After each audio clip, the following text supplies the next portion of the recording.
Habari gani Mwanakeo TV, kama ni mara yako ya kwanza, tafadhali subscribe na turn on notification. Karibu katika ulimwengu wa siasa. Jina langu ni Dioke TV. Chama cha Demokrasia na Maendeleo Chadema kinasikitishwa kuwatangazia kifo cha Suez Dani Maradufu ambaye ni dereva wa makamu mwenyekiti wa Chama cha Demokrasia na Maendeleo Chadema Bara, Mheshimiwa John Heche. Suezi amekutwa amefariki leo asubuhi Jumatano Julai 1 mwaka 2026 chumbani kwake nyumbani kwenye chumba cha wageni aliyofikia mjini Kigoma. Mwili umechukuliwa na polisi kupelekwa hospitali ya mkoa wa Kigoma kwa ajili ya taratibu zingine za kiuchunguzi. Chama kinatoa pole kwa familia ya marehemu, wanachama, ndugu na jamaa na marafiki kwenye msiba huo mzito. Taarifa zaidi tutaendelea kuzitoa. Bwana alitoa, Bwana ametwaa, jina la Bwana lihimidiwe, amen. Hiyo ni nukuu ya chapisho la Chama cha Demokrasia na Maendeleo Chadema ambayo imeitoa katika mitandao ya kijamii. Pia nakuwekea video hapo ya Amani Golugwa ambaye naibu katibu mkuu wa Chama cha Demokrasia na Maendeleo Chadema akiwa anatoa taarifa rasmi ya Chama cha Demokrasia na Maendeleo ya kuondolewa na dereva wa makamu mwenyekiti wa Chama cha Demokrasia na Maendeleo ambaye ni John Heche.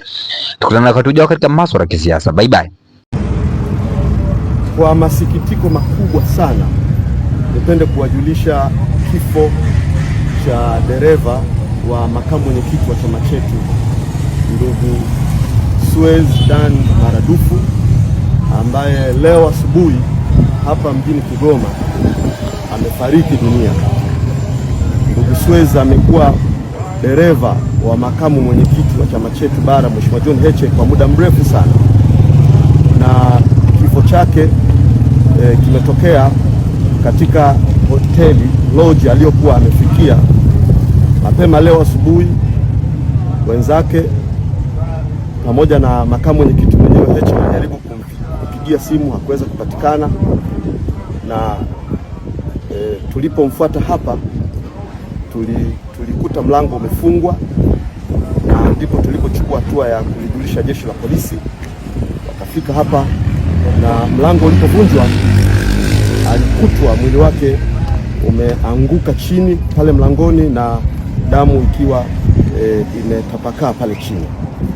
Kwa hivyo hivi sasa mwili umepelekwa kwa ajili ya postmortem kufanya uchunguzi na kujua nini hasa kimetokea na kimesababisha kifo chake. Niwape pole sana familia ya ndugu Suez. Pole kwa makamu mwenyekiti wa chama chetu, na amekuwa sehemu yetu katika safari na harakati zetu nyingi. Kwa hiyo amekuwa sehemu ya familia ya wanachadema. Hivyo niwape pole wanachadema wote na Watanzania wote ambao wanatutakia mema.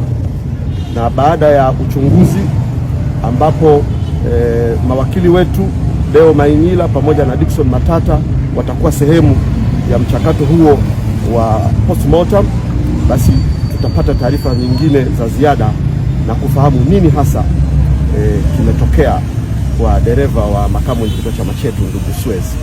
Mungu awabariki na niwatakie na kuombea faraja ya Mungu katika kipindi hiki cha huzuni kubwa.